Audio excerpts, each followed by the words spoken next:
बुझता हुआ दिया फड़फड़ाने लगता है और जाहिर तौर पर पास्को जैसा मामला दर्ज हुआ है। और ये हैरानी और परेशानी की बात है कि माननीय सुप्रीम कोर्ट की निगरानी के बाद, माननीय सुप्रीम कोर्ट के कहने के बाद ये अभी तक गिरफ्तार नहीं हुए। FIR तो कर ली है उन्होंने, लेकिन अगर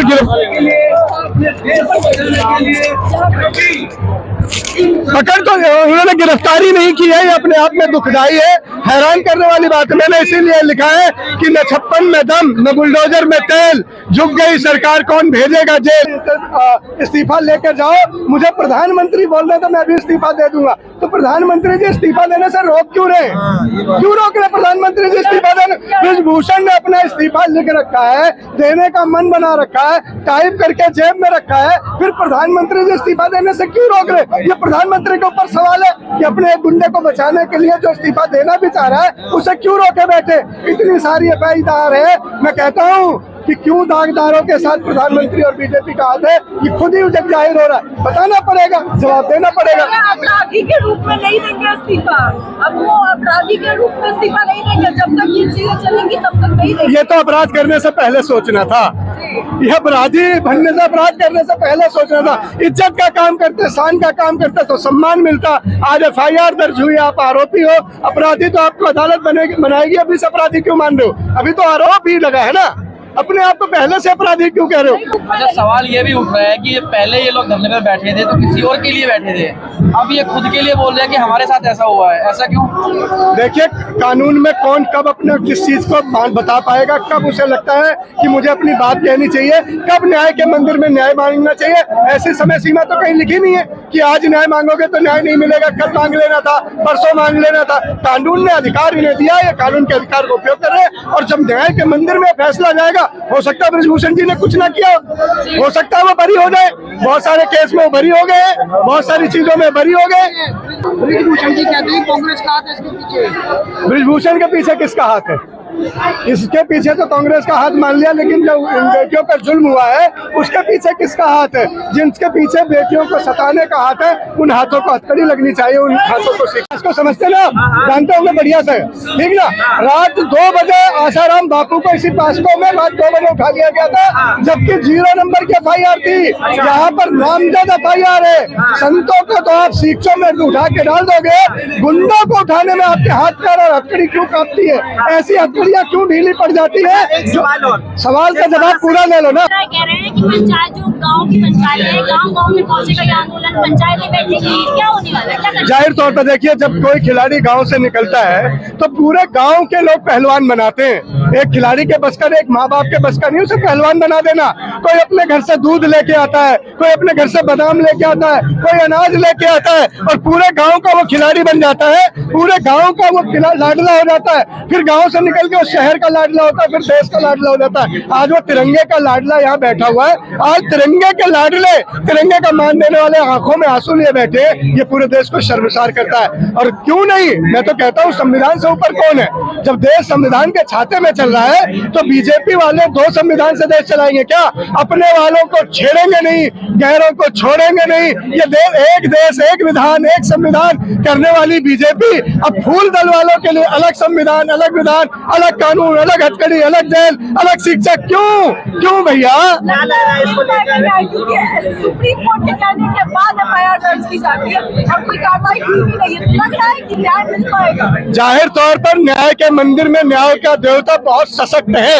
इस वक्त जस्टिस चंचूड़ साहब बैठे हुए हैं जो अपने आप में बहुत ताकतवर है, न्याय के देवता है, अन्याय नहीं होने देंगे। मैं मानता हूं कि वो भी ये सारे घटनाक्रम देख रहे होंगे, पुलिस की लाचारी, पुलिस की मजबूरी, पुलिस पर दबाव और सुप्रीम कोर्ट की बात का नाम मानना, सारी रिपोर्ट पल पल की उनके पास जारी होगी और जिस दिन वो फैसला सुनाएंगे ये सारे दहशतगर्द कांप उठेंगे, सलाखें बचा नहीं पाएंगी। क्या लगता है सर, पीटी उषा के आने के बाद धरना खत्म करने की तैयारी चल रही है क्या? वे खिलाड़ियों से पूछिए बात। खिलाड़ी पीटी उषा का आना और धरना खत्म होना 2 अलग बातें हैं। पीटी उषा कोई संदेश लेकर आई होंगी, लेकिन संदेश साफ है, जब तक आरोपी जेल नहीं जाएगा, जब तक आरोपी सलाखों के पीछे नहीं होगा, न कोई हारेगा, न कोई थकेगा, न कोई उठेगा, न कोई भागेगा।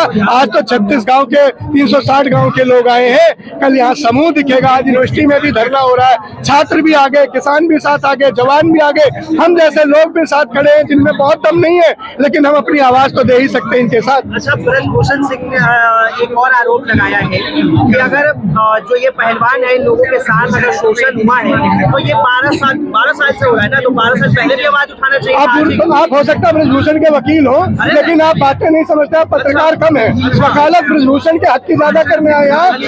आप ऐसे सवालों से परहेज करें आपके हित में। मैं आपको एक लाइन में बता दूं, कल ही बिटिया का विनय फोगाट का बयान था कि लखनऊ में 12 लड़कियों ने ऐसा मुकदमा दर्ज कराया था। ना आप पढ़ते हैं ना लिखते हैं, ब्रजभूषण की वकालत करने यहाँ जंतर मंतर पर चले आए। शर्म कीजिए, मोबाइल उठा के चला है। ये पत्रकारिता को लानत है, ऐसा सवाल लानत भेजते। आप पढ़ के आइए, तैयारी करके आइए कि बेटियों ने क्या बोला, बेटियों ने क्या कहा, बेटियों ने कहा। ये डिवाइड एंड रूल के नियम हटा दीजिए, पत्रकारिता पे ला गए।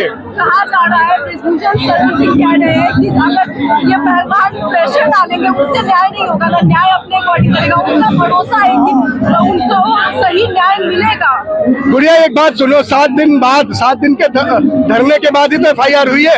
अगर ये 7 दिन से धरने पर नहीं बैठते हैं तो क्या ये FIR भी हुई? अब 7 दिन बैठे, 70 दिन और बैठेंगे, लेकिन जेल तक भेज कर हटेंगे साहब। कानून जीतेगा, यहाँ गुंडा नहीं जीतेगा, यहाँ मवाली नहीं जीतेगा, अपराधी नहीं जीतेगा, बेटियों की बोटी नोचने वाला नहीं जीतने देंगे। हम अपनी बोटी नुचवा लेंगे, लेकिन बेटियों के आबरू पर हाथ डालने वाले को नहीं जीतने देंगे। चाहे कुछ भी हो अंजाम, ये लड़ाई मुकाम तक पहुंचेगी। हम भी लड़ेंगे, बेटी भी लड़ेगी, समाज भी लड़ेगा। और देखिए, हर उम्र के लोग साथ आने लगे हैं। ये बाजी पलटेगी, अपराधी सलाखों के पीछे जाएगा। अभी तक मोदी जी ने कोई बात नहीं कही इस बारे में।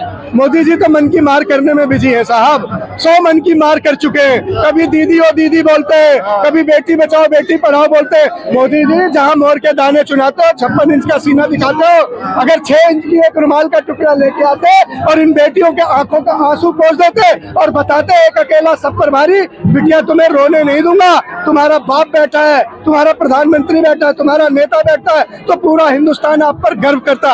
आज पूरा हिंदुस्तान बीजेपी पर थू थू करता फिर रहा है, लानत करता फिर रहा है। हर बात पे बात करने वाले मोदी जी, इनके आंसुओं पर बात करने में क्यों शर्म आ रही है आपको? आइए, बोलिए, ललकारिए। ये देश की बेटियां हैं, इन्होंने तिरंगे को मान दिया। ये आपसे ज्यादा पहले वहां पहुंच के इन्होंने मान दिया है भारत को, भारत की पहचान दिलाई है। और आज दुनिया देख रही है कि भारत की बेटियां किस प्रधानमंत्री के राज में आंसू बहाने को मजबूर है। ये भी दुनिया देख रही है। क्या लगता है प्रधानमंत्री को लेकर इनका कहना था पहलवानों का कि इन्हें उन पर भरोसा है, भरोसा उठ गया?